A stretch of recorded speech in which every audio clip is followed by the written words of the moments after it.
यहां जो बबुआ जी है, बबुआ जी यानी हमारे समाजवादी शहजादे, अब उन्होंने एक नई बुआ की शरण ली है।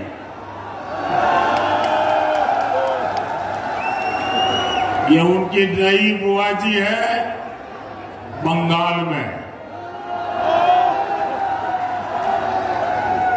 अरे बंगाल वाली बुआ जी ने कह दिया है, इंडी वालों को कहा है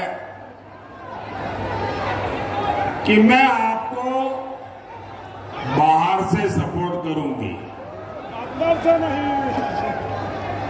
इंडी गठबंधन की एक और पार्टी ने दूसरी को कह दिया है, खबरदार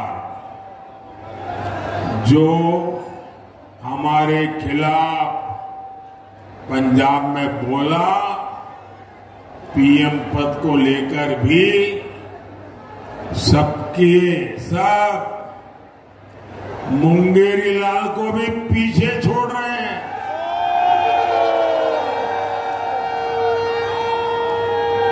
इनके सपनों की इंतहा देखिए। कांग्रेस के एक नेता ने कह दिया कि रायबरेली के लोग प्रधानमंत्री चुनेंगे। ये सुनते ही समाजवादी शहजादे का दिल ही टूट गया। बस आंसू नहीं निकले, लेकिन दिल के सारे अरमा बह गए। यहां बाराबंकी से लोग राम नाम वाली ईंट लेकर अयोध्या के लिए पैदल निकले थे।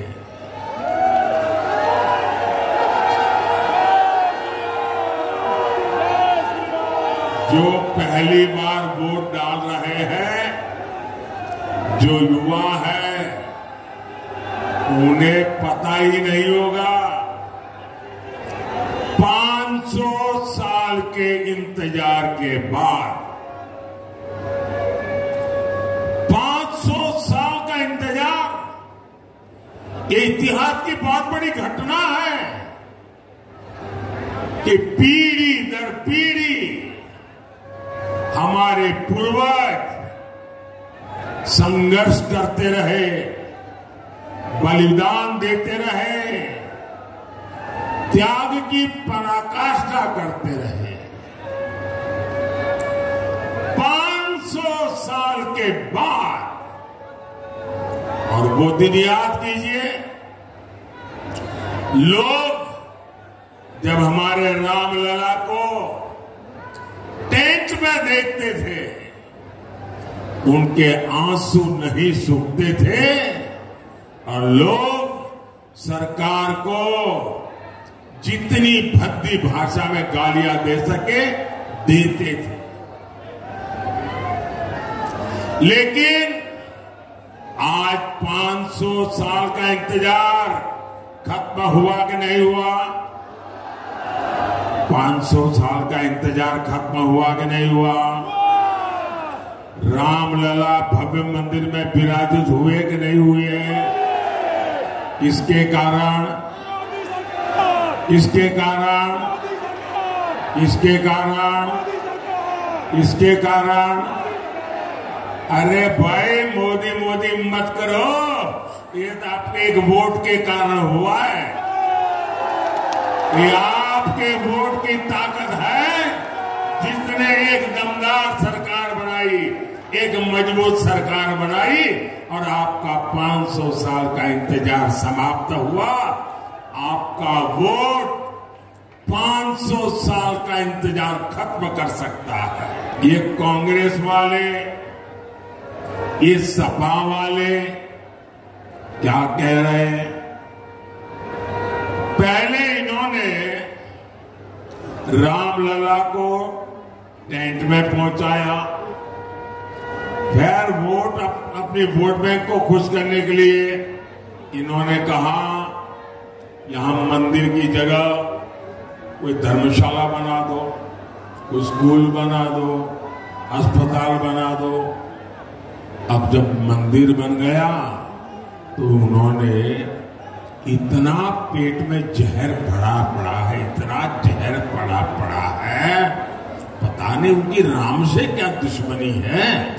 राम लला की प्राण प्रतिष्ठा का निमंत्रण ठुकरा दिया।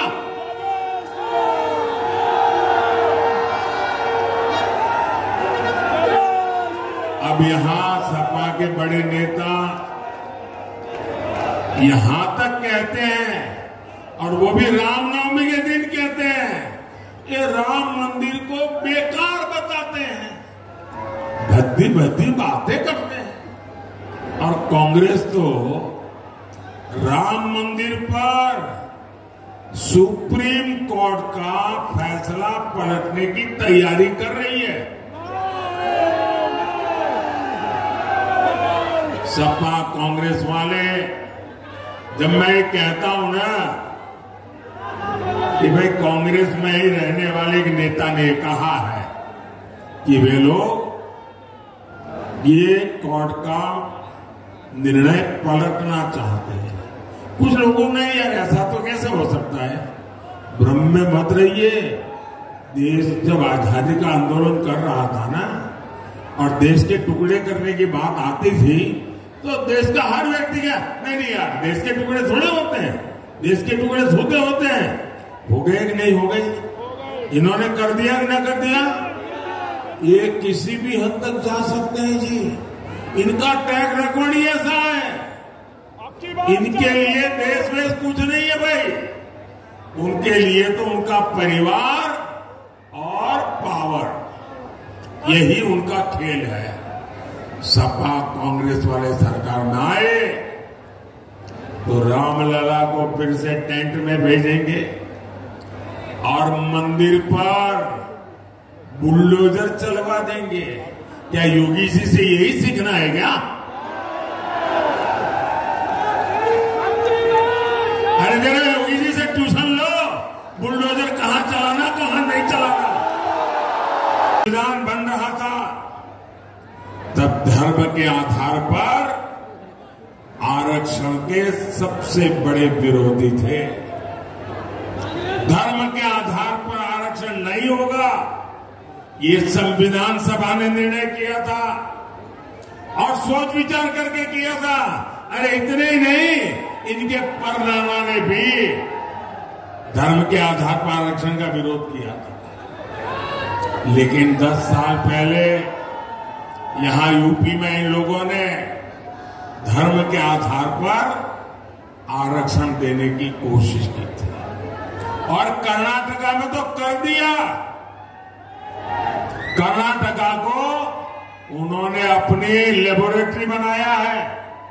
इन्होंने कर्नाटका में क्या किया, जितने मुसलमान थे उन सब मुसलमानों को रातों रात ओबीसी बना दिया, थप्पा मार दिया, कागज निकाल दिया। अब जो ओबीसी को आरक्षण मिला था उसमें से बहुत बड़ा हिस्सा ये लूट करके चले गए और लोग वहां हाथ घिसते रह गए। क्या यहां आपका आरक्षण कोई लूट जाए आपको मंजूर है क्या? क्या आरक्षण लूटने देंगे क्या? क्या ओबीसी का हक छीनने देंगे क्या? क्या एससी का हक छीनने देंगे क्या? एसटी का हक छीनने देंगे क्या? अरे बाबा साहब आंबेडकर ने जो दिया है उसको कोई हाथ नहीं लगा सकता। और बिहार के इनके चारा घोटाले के जो चैंपियन है ना, अदालत ने जिनको सजा फरमाई है, अभी जेल से तबीयत के बहाने बाहर घूम रहे हैं, वो तो यहां तक कह रहे हैं कि पूरा का पूरा आरक्षण अब मुसलमान को मिलना चाहिए। अब मुझे बताइए, इसका मतलब दलित, आदिवासी, पिछड़े, ओबीसी, इनके पास कोई बचेगा ही नहीं भाई। मैं आपकी रक्षा करने के लिए, आपके अधिकारों की रक्षा करने के लिए 400 पार मांगता हूं।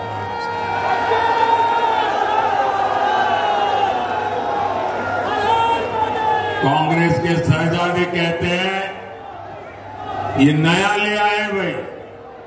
वो कहते हैं कि आपकी कमाई का एक्सरे करेंगे, मतलब आपका लॉकर में क्या है, आपकी जमीन कितनी है, गहने कितने हैं, सोना कितना, चांदी कितनी, आपके मंगलसूत्र कहां है। वो लूट चलाना चाहते हैं। वो क्या कहते हैं कि आपके पास जो है, आपसे लेकर के जिसके पास नहीं है उसको दे दिया जाएगा। मतलब जो वोट जिहाद करेगा उनको दिया जाएगा। भाइयों बहनों, ये इनका ट्रैक रिकॉर्ड है।